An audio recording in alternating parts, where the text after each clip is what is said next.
एमालेमा अध्यक्षसहित 14 पदाधिकारीको निर्वाचन हुने। नेकपा एमालेमा श्रमिक कोटाबाट 6 केन्द्रीय सदस्य निर्विरोध चयन। असंलग्न आन्दोलनको सान्दर्भिकता आज पनि उत्तिकै रहेको सभामुख अग्निप्रसाद सापकोटाको भनाई। तनहुँ जलविद्युत आयोजनाको निर्माणमा ढिलाइ नगर्न ऊर्जा मन्त्री पम्फा भुसालको निर्देशन। 10 वर्षे जनयुद्धमा आफ्ना दुवै छोरा गुमाएका झापाका भीमबहादुर बस्नेत माओवादी केन्द्रको केन्द्रीय सल्लाहकार। माओवादी नेता वर्षमान पुनको स्वास्थ्यमा सुधार। म्याग्दीमा गर्भ खेरा जाने समस्या बढ्दो। तनहुँमा नेकपा मालेको जिल्ला कमिटी नेकपा एकीकृत समाजवादी पार्टीमा सहमति। नेपाली काङ्ग्रेस तनहुँ जिल्ला सभापतिमा जितप्रकाश आले निर्वाचित। मोरङमा आमाको कुटपिटबाट छोराको मृत्यु। काङ्ग्रेसको सहमहामन्त्रीमा उम्मेदवारी दिने बद्री पाण्डेको घोषणा। खाद्य सङ्कट रहेको लिमी गाउँमा हेलिकप्टरबाट खाद्यान्न लगियो। सुदूरपश्चिमका पर्यटकीय क्षेत्रको विकास गर्ने संस्कृत पर्यटन तथा नागरिक उड्डयन मन्त्री प्रेम बहादुर आलेको भनाई। हलमा फ्लप भएको फिल्म 1000 जुनीसम्मलाई युट्युबमा सकारात्मक प्रतिक्रिया। जलवायु परिवर्तनका कारण जंगलको डढेलोमा वृद्धि भएको एक अध्ययनको ठहर। र कोरोनाको नयाँ भेरिएन्ट ओम्रिकोनका कारण जापानले सबै विदेशी यात्रुमाथि रोक लगायो। दर्शक महानुभाव नमस्कार। समाचारपाटी.com को न्युज बुलेटिनमा यहाँहरूलाई हार्दिक स्वागत छ। म सावित्रा कोइराला। सदा चाहिँ आज पनि हामी उपस्थित भइसकेका छौँ आज दिनभरका मुख्य समाचारहरू लिएर। हामीलाई कहाँबाट हेर्दै हुनुहुन्छ, देशभित्र हुनुहुन्छ भने आफू रहेको गाउँठाउँ जिल्लाको नाम लेख्नुहोला। विदेशमा हुनुहुन्छ भने आफू रहेको देशको नाम लेख्नुहोला। दैनिक हेर्नुहुन्छ भने रेगुलर भनेर लेख्नुहोला। अनि आज पहिलो पटक हेर्दै हुनुहुन्छ भने फर्स्ट टाइम भनेर लेख्नुहोला। दर्शक महानुभावहरू आज दिनभरका मुख्य समाचार सुरु गरौँ। एमालेमा अध्यक्ष 14 पदाधिकारीको निर्वाचन हुने शीर्षकमा रहेको यो जानकारीबाट। चितवनमा जारी नेकपा एमालेको 10औं महाधिवेशनमा अध्यक्षसहित 14 पदाधिकारीमा निर्वाचन हुने भएको छ। केपी ओलीको सर्वसम्मत नेतृत्व चयनको प्रयास असफल भएपछि अध्यक्ष उपाध्यक्ष सचिव लगायतका पदमा प्रतिस्पर्धा हुने भएको हो। अध्यक्ष ओलीले सोमबार बिहान बन्द सत्रमा प्रस्ताव गरेको नावलीपछि अध्यक्षमा भीम रावल, उपाध्यक्षमा घनश्याम भुसाल, सचिवमा भीम आचार्य र टङ्क कार्कीले उम्मेदवारी दिएपछि चुनावबाट पदाधिकारी टुङ्गो लाग्ने भएको हो। वरिष्ठ उपाध्यक्ष, महासचिव र उपमहासचिव सहित ओलीले प्रस्ताव गरेको 5 जनाको नाममा थप उम्मेदवारी नपरेकाले निर्विरोध भएको निर्वाचन आयोगका प्रमुख विजय सुब्बाले जानकारी दिनुभयो। सुब्बाका अनुसार त्यसबाहेक 14 पदाधिकारीका लागि भने निर्वाचन हुने भएको छ। ओलीले उपाध्यक्ष प्रस्ताव गरेका युवराज ग्यावली, सुभाष चन्द्र नेमाङ, अष्टलक्ष्मी साक्य, रामबहादुर थापा बादल, विष्णुप्रसाद पौडेल, सुरेन्द्र पाण्डेको नामप्रति असहमति जनाउँदै ओलीले सूचीमा नपरेका घनश्याम भुसालले उम्मेदवारी दिएपछि ती पदमा पनि प्रतिस्पर्धा हुने भएको हो। नेकपा एमालेको 10औं राष्ट्रिय महाधिवेशनका क्रममा श्रमिक कोटाबाट 6 जना केन्द्रीय सदस्य निर्विरोध चुनिएका छन्। जिफन्डका अध्यक्ष विनोद श्रेष्ठ सहित रमेश बडाल, कमल गौतम, बाबुराम थापा, मन्जु कुमारी थापा मगर र सीता लामा सर्वसम्मत एमालेको केन्द्रीय सदस्य बनेका हुन्। उनीहरूसहित 301 जना केन्द्रीय सदस्यहरूको नामावली ओलीले बन्द सत्रमा प्रस्ताव गरेका थिए। प्रस्तावमा केही असन्तुष्ट भए पनि निर्वाचनमा जान आग्रह गर्दै सोमबार बिहान मनोनयन दर्ताको समय दिएको थियो। तर निर्धारित समय अवधिभित्र ट्रेड युनियनको कोटामा अन्यको उम्मेदवारी भने परेन। एमालेको वरिष्ठ उपाध्यक्षमा ईश्वर पोखरेल, महासचिवमा शङ्कर पोखरेल र उपमहासचिव त्रय प्रदीप ग्यावली, पृथ्वी सुब्बा गुरुङ र विष्णु रिमाल पनि सर्वसम्मत भएका छन्। अध्यक्षसहित अन्य पदाधिकारीहरूको लागि भने निर्वाचन हुने भएको हो। सभामुख अग्निप्रसाद सापकोटाले विश्वमा विश्व शान्तिका लागि खतरा, घरेलु मामिलामा हस्तक्षेप, असमानता र अनुचित व्यवहार कायमै रहेको देखिएकाले असंलग्न आन्दोलनको सान्दर्भिकता आज पनि उत्तिकै रहेको बताएका छन्। स्पेनको मड्रिडमा असंलग्न मुलुकको संगठन नामको बैठकमा आज सम्बोधन गर्दै उनले संयुक्त राष्ट्रसङ्घको बडापत्रमा सिद्धान्तलाई कायम राख्नुपर्नेमा जोड दिएका हुन्। सभामुख सापकोटाले राष्ट्रिय स्वतन्त्रतालाई समर्थन गर्दै कुनै पनि देशको सार्वभौम सत्ता र क्षेत्रीय अखण्डताको संरक्षणका लागि पनि विश्वमा असंलग्न आन्दोलनको आवश्यकता रहेको बताएका हुन्। विश्वका विकसशील देशहरू निरन्तर रूपमा आर्थिक, सामाजिक र राजनैतिक क्षेत्रमा समानताको मैदानबाट वञ्चित छन्। उनले भने ती चुनौतीहरू रहँदासम्म असंलग्न आन्दोलनका सदस्य राष्ट्रले शान्ति, न्याय र विकासका लागि आवाज उठाइरहनुपर्छ।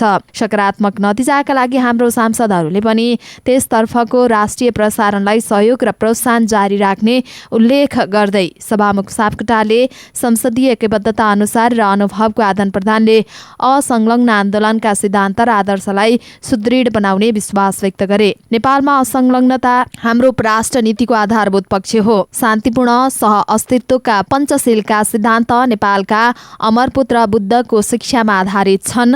उनले भने नेपालको संघीय सांसद लोकतान्त्रिक मूल्य र मान्यताको संरक्षक हो। जनताले आफ्नो अधिकारको रक्षा र विकासको उपभोगका लागि संसदबाट आशा गरेको स्पष्ट पार्दै सभामुख सापकोटाले नेपालको संसद समझदारी तथा सहयोग अभिवृद्धि गर्न र हाम्रो समयका ज्वलन्त मुद्दाहरूलाई सम्बोधन गर्ने प्रतिबद्धता रहेको बताए।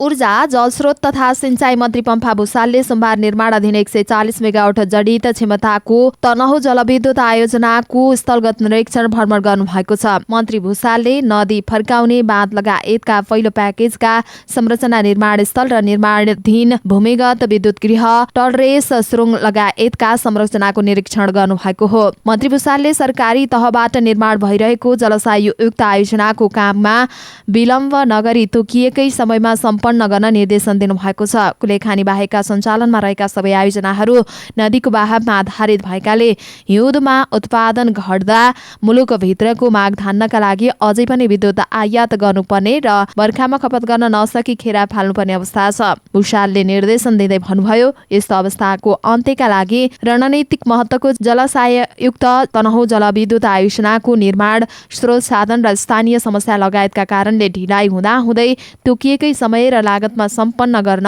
आग्रह गर्नुभएको हो। निर्माण कार्यमा स्थानीय तह र अन्तर मन्त्रालय समन्वयका साथ अगाडि बढ्नुपर्ने उल्लेख गर्दै उहाँले निर्माणमा आइपर्ने समस्या तत्काल जानकारी गराउन र यस्ता समस्या समाधान गर्नका लागि आफ्नो सहयोग रहने प्रतिबद्धता व्यक्त गर्नुभयो। उहाँले आयोजनाको जलाशय बनेपछि यस क्षेत्रलाई पर्यटकीय स्थलको रूपमा विकसित गर्न सकिने र त्यसबाट स्थानीय बासिन्दाले प्रत्यक्ष लाभ लिने समेत बताउनुभयो। 10 वर्ष जनयुद्धको दौरानमा आफ्ना 2 छोरा गुमाएका झापाका भीमबहादुर बस्नेतले नेकपा माओवादी केन्द्रको केन्द्रीय सल्लाहकारको जिम्मेवारी प्राप्त गरेका छन्। माओवादी केन्द्रको पछिल्लो स्थायी समितिको बैठकले बस्नेतलाई सो जिम्मेवारी दिएको हो। माओवादी केन्द्रको विधान अनुसार केन्द्रीय सल्लाहकारलाई केन्द्रीय सदस्य सरहको मर्यादा दिएको छ। बस्नेतले विगतमा माओवादीको झापा जिल्ला सदस्य, कोचिला राज्य समिति सल्लाहकार, बेपत्ता योद्धा परिवार समाजका संस्थापक सहसंयोजक लगायतको जिम्मेवारमा रही भूमिका निर्वाह गरेका थिए। बस्नेत विगतमा माओवादीको तत्कालीन हेटौडा महाधिवेशन प्रतिनिधि र विराटनगर राष्ट्रिय सम्मेलन प्रतिनिधिको रूपमा समेत सहभागी थिए। विक्रमसम्म 2060 देखि बस्नेतका माइला छोरा पुष्पराज बस्नेत र कान्छा छोरा धीरेन बस्नेत तत्कालीन सेनाको भैरवनाथ गढबाट हालसम्म बेपत्ता भएका बताइएको छ। दण्डकालमा राज्य पक्षबाट बेपत्ता पारिएकाहरूलाई सार्वजनिक गराउन माग गर्दै भएको आन्दोलनमा बस्नेतले लामो समयसम्म नेतृत्व गरेका थिए। नेकपा माओवादी केन्द्रका नेता तथा पूर्व अर्थमन्त्री वर्षमान पुनको स्वास्थ्यमा सुधार आएको छ। उहाँ खतरा मुक्त रहेको श्रीमती एवं पूर्व सभामुख अन्सारी घरती मगरले जानकारी दिनुभयो। गएको शुक्रबार बैंककबाट थप उपचारका लागि नेता पुनलाई चीनको सेन्जेनमा रहेको third people's hospital of Shenzhen लगिएको थियो। पुन विश्वमै बिरलै देखिने जटिल प्रकृतिको जन्डिसबाट पीडित हुनुहुन्छ। बैंककमा गराइएको उपचारबाट उल्लेखनीय सुधार नभएपछि थप उपचारका लागि उहाँलाई चीन लगिएको हो। म्याग्दीमा पछिल्लो केही वर्षदेखि गर्भ तुहिने र मृत नवजात शिशु जन्मने समस्या बढेको छ। बेनी अस्पतालमा रहेको मातृ तथा नवशिशु मृत्यु निगरानी तथा प्रतिकारे MPDSRको तथ्याङ्कले गर्भ तुहिने र गर्भको उमेर पुगे पनि मृत जन्मने समस्या देखिएको जनाएको छ। तथ्याङ्क अनुसार आर्थिक वर्ष 75-76 मा स्वास्थ्य संस्थामा सुत्केरी हुन गएका मध्ये 12 जनाको पेटभित्रै मृत बच्चा थियो। त्यही अवधिमा वर्षमा 6 नवजात शिशुको 22 दिनभित्रै ज्यान गयो। यसैगरी आर्थिक वर्ष 76-77 मा 15 गर्भवतीले मृत शिशु जन्माए भने 1 जना आमाको सुत्केरीपछि रक्तस्रावका कारण ज्यान गएको थियो। 3 जना नवजात शिशुले ज्यान गुमाए। आर्थिक वर्ष 77-78 मा 20 जना गर्भवतीले जीवित शिशु जन्माउन सकेनन्। 2 जना नवजात शिशुहरूको जन्मेको 1 हप्ताभित्र नै ज्यान गएको थियो। यो तथ्याङ्क सरकारी स्वास्थ्य संस्थामा पुगेका गर्भवतीको मात्रै भएको अस्पतालको मृत शिशु सम्पर्क व्यक्ति मनदेवी गौतमले जानकारी दिनुभयो। सामान्यतया गर्भ रहेको 3 महिनाभन्दा पहिला भ्रूण आफै बाहिरिने समस्या लिएर गर्भवतीहरू स्वास्थ्य संस्थामा आउँदैनन्। अभिलेख पनि राखिँदैन। उहाँले भन्नुभयो, सुत्केरी हुने समय पुग्नै लाग्दा पेटमा बच्चा चलेन भन्दै आउँछन्। जाँच गर्दा मृत्यु भइसकेको हुन्छ। कति त पेटमै बच्चा सडिसकेको अवस्थामा आउँछन्। गर्भ अवस्था एक विशेष मात्रै नभएर जटिल अवस्था पनि हो। यो अवस्थामा आमाले आफ्नो स्वास्थ्यको पूर्ण सावधानी अपनाउन नसक्दा पनि भ्रूण शिशुको गर्भमै मृत्यु हुने अवस्था आएको अस्पतालका प्रमुख डाक्टर जितेन्द्र कणेलले जानकारी दिनुभयो। तनहुँमा नेकपा मालेको जिल्ला कमिटी नेकपा एकीकृत समाजवादी पार्टीमा सहमति भएको छ। हालै नेकपा मालेको जिल्ला सचिव नरबहादुर राणाभाट सहित 17 सदस्यीय जिल्ला कमिटी एकीकृत समाजवादीमा सहमति भएको हो। नेकपा माले एकीकृत समाजवादी संयोजक हुने केन्द्रीय निर्णय अनुसार सहमति भएको एकीकृत समाजवादीका तनहुँ अध्यक्ष शंकर नारायण श्रेष्ठले जानकारी दिए। जिल्ला सँगसँगै स्थानीय कमिटी पनि एकीकृत समाजवादीमा समायोजन भएको श्रेष्ठको भनाइ छ। नेपाली कांग्रेस तनहुँ जिल्ला सभापति जित प्रकाश आले निर्वाचित हुनुभएको छ। रामचन्द्र पौडेल निकटका वैकुण्ठ नेउपानेलाई 164 मतले पराजित गर्दै आले विजयी हुनुभएको हो। प्रधानमन्त्री शेरबहादुर देउवा निकट आलेले 909 मत पाउँदा नेउपाने भने 745 मतमा सीमित हुनुभएको थियो। नेउपानेले दोस्रो कार्यकालका लागि जिल्ला सभापतिमा उम्मेदवारी दिए पनि आलेले अन्ततः बाजी मार्नु भएको हो। मोरङमा आमाको कुटपिटबाट छोराको मृत्यु भएको छ। आइतबार राति कटहरी गाउँपालिका 5 की 55 वर्षकी आमा बातियो उरावको कुटपिटबाट उनकै छोरा 35 वर्षका राजेन्द्र प्रसाद उरावको मृत्यु भएको हो। मदिरा सेवन गरेर आएपछि राजेन्द्रले पारिवारिक विवाद निकालेर शनिबार राति घरमा झगडा गरेका थिए। मदिरा सेवन गरेर आएका राजेन्द्रले विवाद गर्न थालेपछि आमाले कुटपिट गरेको मोरङ प्रहरीले जनाएको छ। कुटपिटबाट घाइते राजेन्द्रलाई परिवारजनले शनिबार राति नै कोशी अस्पतालमा सामान्य उपचारपछि घर लगेका थिए। घटनाको बारेमा ढिला गरी जानकारी पाएका प्रहरीले आइतबार पुनः राजेन्द्रलाई उपचारका लागि नोबेल अस्पताल भर्ना गराएको, तर उपचारकै क्रममा मृत्यु भएको प्रहरीले जनाएको छ। आमा बातियोलाई भने नियन्त्रणमा लिएर घटनाको अनुसन्धान अगाडि बढाएको प्रहरीले बताएको छ। नेपाली कांग्रेसका केन्द्रीय सदस्य बद्री पाण्डेले सहमहामन्त्रीमा उम्मेदवारी दिने घोषणा गरेका छन्। मङ्सिर 24 देखि 26 गतेसम्म हुने 14औं महाधिवेशनमा पाण्डेले पिछडिएको कोटाबाट सहमहामन्त्रीको उम्मेदवारी बन्ने घोषणा गरेका हुन्। बाजुराका पाण्डेले सोमबार काठमाडौँमा पत्रकार सम्मेलनको आयोजना गर्दै आफ्नो उम्मेदवारी घोषणा गरेका हुन्। पार्टीको विधानमा पिछडिएको क्षेत्रमा सहमहामन्त्रीको व्यवस्था छ। म त्यही क्लस्टरबाट उम्मेदवारी बन्न लागेको हुँ। उनले भने, पदाधिकारी जस्तो महत्त्वपूर्ण जिम्मेवारीमा बसेर पार्टीलाई गतिशील र चलायमान बनाउने प्रयत्न गर्नेछु। उनले सहमहामन्त्रीको उम्मेदवारीका रूपमा 4 बको अवधारणा अगाडि सारेका हुन्। विचार, विधान, बैठक र व्यवस्थापन महत्त्वपूर्ण कुरा हुन्छ।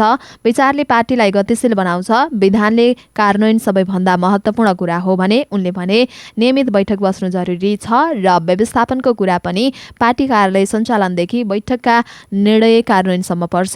12औं महाधिवेशनमा सेती अञ्चलबाट केन्द्रीय सदस्य बनेका पाण्डेले अघिल्लो महाधिवेशनमा खुला केन्द्रीय सदस्य जितेका हुन्। खाद्य समस्या देखिएको हिमालपारीको गाउँ लिमीका लागि खाद्यान्न बोकेर नेपाली सेनाको हेलिकप्टर त्यसतर्फ लागेको छ। सो खाद्यान्न सहित हुम्ला जिल्लाबाट संघीय संसदमा प्रतिनिधित्व गर्नुहुने सांसद रङ्गमती शाही बिहानै त्यसतर्फ लाग्नु भएको हो। सिमीकोट विमानस्थलमा सांसद शाहीले खाद्यान्न समस्या देखिएको नाम्खा गाउँपालिका 6 लिमीका लागि राज्यका तर्फबाट खाद्यान्न पुर्याउने कार्य सुरु गर्नुभएको बताइएको छ। आइतबार बेलुका मात्र सिमीकोट आइपुगेको सेनाको MI-17 हेलिकप्टरले खाद्यान्न ढुवानी सुरु गरेको उहाँले बताउनुभयो। प्रमुख जिल्ला अधिकारी गणेश आचार्यले सिमीकोटमा रहेको 34 क्विन्टल खाद्यान्न ढुवानी हेलीबाट सुरु भएको हो। उच्च क्षेत्रमा भएका कारण एउटा उडानमा हेलीले 11 क्विन्टल मात्रै खाद्यान्न ढुवानी गर्नेछ। सिमीकोटबाट हेलीको 3 उडान भरेर लिमीमा खाद्यान्न पुर्याइनेछ। त्यसपछि हिल्सामा रहेको 460 क्विन्टल मैदा तथा 20 बोरा चामल पनि ढुवानी गर्नेछ। सोमबार दिनभर सिमीकोट र हिल्साको खाद्यान्न ढुवानी हुने उनको भनाइ छ। त्यसपछि आज हेली सिमीकोटमा बस्ने र बाँकी खाद्यान्न मंगलबार पनि ढुवानी हुने उनको भनाइ छ। खाद्यान्नसँगै संसद शाही र लिमीका वडा अध्यक्ष पलजोर तामाङ पनि जानुभएको छ।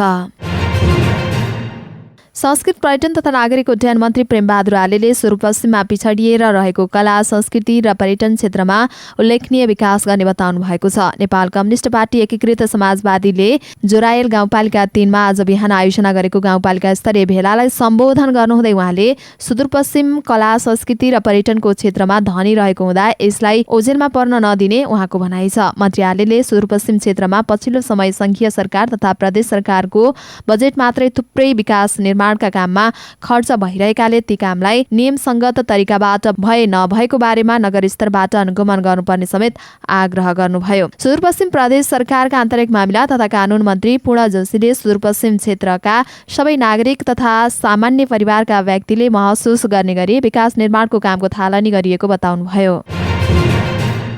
2 वर्ष अघि सिनेमा हलमा रिलिज भएको चलचित्र 1000 जुनीसम्म युट्युबमा रिलिज भएको छ। सिनेमा हलमा फ्लप भएको यो चलचित्रलाई युट्युब रिलिज भएको 20 घण्टामा करिब 6 लाख पटक हेरिएको छ। चलचित्र हेरेर युट्युबमा प्रतिक्रिया दिने अधिकांश दर्शकहरूले यसलाई उत्कृष्ट भनेका छन्। केही दर्शकले नायक आर्यन सिग्देलको अभिनयको प्रशंसा गरेका छन्। यो समाचार तयार पार्दासम्म चलचित्र युट्युबको नेपाल ट्रेन्डिङको 4 नम्बरमा रहेको छ। यो चलचित्रमा आर्यन सिग्देल, प्रियङ्का कार्की, सञ्चिता लुइटेल, स्वस्तिमा खड्का, सलोन बस्नेत, शिवहरी पौडेल, अनुभव रेग्मीको मुख्य भूमिका छ।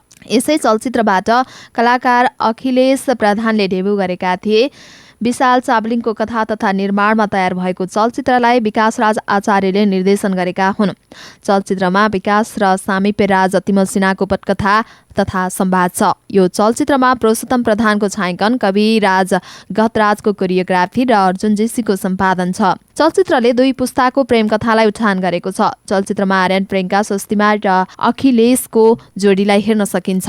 चलचित्रको छायाङ्कन नेपाल र भारतको सिक्किममा गरिएको छ। जलवायु परिवर्तनका कारण जंगलमा डढेलोको घटना तीव्र वृद्धि भइरहेको एउटा अनुसन्धानले देखाएको छ। अस्ट्रेलियाको राष्ट्रिय विज्ञान निकाय CSIRO-ले गरेको अनुसन्धानमा पछिल्लो 3 दशकमा जलवायु परिवर्तनका कारण जंगलको डढेलोमा वृद्धि भएको देखिएको हो। नेचर कम्युनिकेसनमा प्रकाशित सो अध्ययनले यसअघि भएका डढेलोका विभिन्न 8वटा क्षेत्रको विश्लेषण गरेको थियो। डढेलोको मौसम लम्बिएको र जंगलको आगो तस्मानिएको दक्षिणी टापु को जंगलमा मात्रै सीमित नभएर देशको उत्तरपश्चिमको क्वीन्सल्यान्डको उष्ण क्षेत्रमा पनि फैलिएको जनाइएको छ। हामीले डढेलो लागेका 8वटा ठाउँको अध्ययन गरेका छौं। डढेलोको मुख्य कारक जलवायु परिवर्तन देखिएको छ। CSIRO को वैज्ञानिक पेप क्वान्डेलले भने। जापानले सबै विदेशी यात्रुलाई प्रवेशमा रोक लगाएको छ। विभिन्न मुलुकमा नयाँ कोरोना भाइरस फैलिने क्रमबीच जापानले अन्तर्राष्ट्रिय यात्रुलाई प्रवेशमा रोक लगाएको अन्तर्राष्ट्रिय सञ्चार माध्यमले जनाएका छन्। सोमबार जापानी प्रधानमन्त्री फुमिओ किसिदाले सबै विदेशी यात्रुलाई मुलुकमा प्रवेश गर्न रोक लगाउने बताएका थिए। जापानमा देखिन सक्ने सबैभन्दा खराब अवस्था नियन्त्रणका लागि पूर्व सावधानी स्वरूप यो कदम चालेका हौं, किसिदाले भने। मंगलबारदेखि विदेशी यात्रुलाई प्रवेशमा रोक लगाइने उनको भनाइ थियो। यस्तै किसिदाले मानिसहरूलाई नयाँ ओमिक्रोन भेरिएन्ट बारे थप विवरण नआइन्जेलसम्म मास्क लगाउन र भाइरस विरुद्ध अन्य आधारभूत नियमहरू निरन्तर पालना गर्न समेत आह्वान गरेका छन्। यसै महिनाको सुरुमा जापानले आफ्नो अन्तर्राष्ट्रिय सिमाना खुकुलो पार्दै छोटो समयका लागि व्यापारी, विदेशी विद्यार्थी र कामदारहरूलाई प्रवेश गर्न दिने बताएको थियो। तर पछिल्लो निर्णयसँगै सिमानामा पुनः कडाई हुने भएको छ। नयाँ कोरोनाको भेरिएन्ट फैलिन थालेपछि विभिन्न मुलुकहरूले अन्तर्राष्ट्रिय यात्रामाथि कडाई गर्न थालेको जापानले जनाएको छ। यसअघि इजरायलले पनि आइतबार नै सबै विदेशी यात्रुलाई प्रवेशमा रोक लगाउने निर्णय गरेको थियो। यस्तै बेलायत, अमेरिका सहितका विभिन्न मुलुकले दक्षिण अफ्रिकी मुलुकबाट हुने यात्रामाथि प्रतिबन्ध लगाइसकेका छन्। हवस् त दर्शक महानुभावहरू, आज दिनभरका मुख्य समाचारहरू यति नै। हामीले प्रस्तुत गरेका मुख्य समाचारहरूप्रति तपाईँको धारणा के छ? तल कमेन्ट बक्समा आफ्नो धारणा कमेन्ट गर्नुहोला। पल पलको न्युज अपडेटका लागि हाम्रो च्यानललाई सब्स्क्राइब गर्नुहोला अनि नजिकै आउने बेल आइकनलाई क्लिक गर्नुहोला। पल पलको न्युज अपडेटका साथ फेरि हाम्रो भेट हुने नै छ। तपाईँ समाचारपाटी.com हेर्दै गर्नुहोला। नमस्कार।